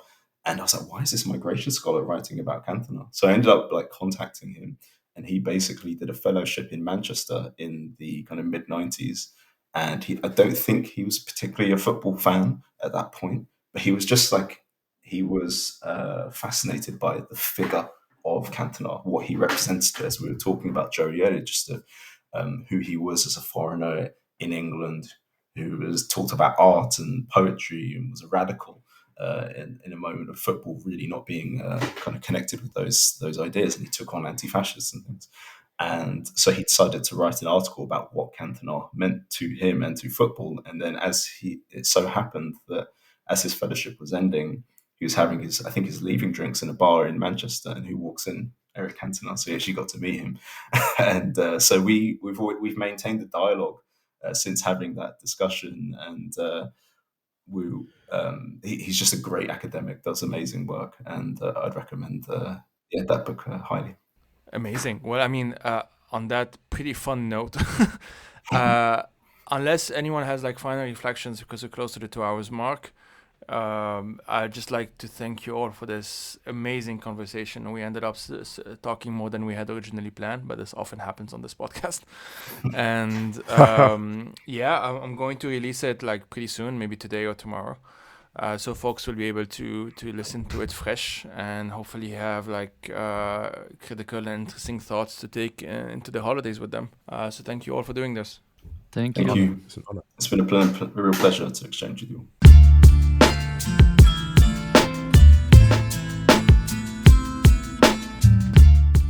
The Fire These Times is hosted by myself, Joey Ayoub. I am also its producer, researcher, writer, and sound editor. If you want to help turn this project into a full-time job, please head out to patreon.com/firethesetimes to support it.